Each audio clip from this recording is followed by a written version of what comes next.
For my presentation, I chose the video game Tomb Raider, which was developed in 1996 by a company known as Core Designs, and it was in a partnership with Eidos.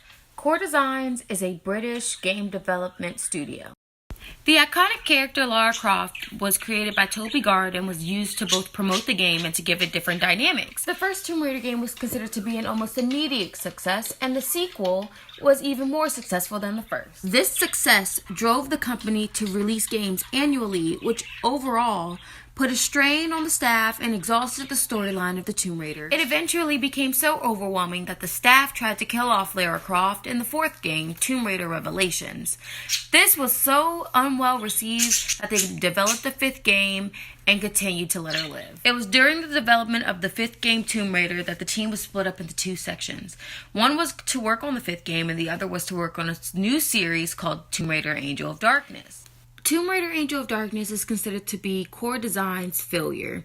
It flopped, it was unwell received by people who loved the Tomb Raider series, and even the staff felt like it didn't fulfill what it could have fulfilled. This sadly resulted in Core Designs losing Tomb Raider, the entire series. Eidos took it and gave it to Crystal Dynamics, who had already made a name for themselves through their video game series, The Legacy of Kain. Ever since that day in 2003, Crystal Dynamics has owned the Tomb Raider series until present day. The Tomb Raider series under Crystal Dynamics has been incredibly successful, having released 6 games, a numerous amount of comic books, and even movies. There are many Tomb Raider games, which I will list out to you, that I have broken up into 2 categories. The first category is Core Design and all the video games that were made under them. The second category is Crystal Dynamics and the video games that have been made under them. I will also include movies. Starting with category 1, Core Design. They released Tomb Raider in 1996, Tomb Raider 2 in 1997, Tomb Raider 3 in 1998, Tomb Raider Revelations in 1999, Tomb Raider in 2000. They had also released Tomb Raider Chronicles in 2000, Tomb Raider Curse of the Sword in 2001, Tomb Raider Prophecy in 2002, and Tomb Raider Angel of Darkness in 2003. While Tomb Raider was still in the possession of Core Designs, they also released movies for it. Lara Croft Tomb Raider, which was released in 2001, and Lara Croft Tomb Raider The Cradle of Life, which was released in 2003. As for the second category, Crystal Dynamics and their developments, they have had several. The first being Tomb Raider Legends, which was developed in 2006. The second being Tomb Raider Anniversary, which was a reboot of the original Tomb Raider, which was released in 2008, followed by Lara Croft and the Guardian of Light, which was released in 2010, followed by Tomb Raider, which was released in 2013, and then Rise of the Tomb Raider, which was released in 2015. Under Crystal Dynamics, Tomb Raider currently has a movie in productions. It is said to be released in 2018. It's titled Tomb Raider. While the previous 2 Tomb Raider movies starred Angelina Jolie as Lara Croft, this film will star Alicia Vikander as Lara Croft. The impact that Tomb Raider has had on society can be seen reflected in multiple video games that are the same style, so platform games. Tomb Raider laid groundwork for its genre with graphics and fluid gameplay. Quoting my first source, the character Jacqueline Natla, Croft's employer at the start and adversary at the end, helped to round out a unique storyline that was rare in platform action gaming up to that time.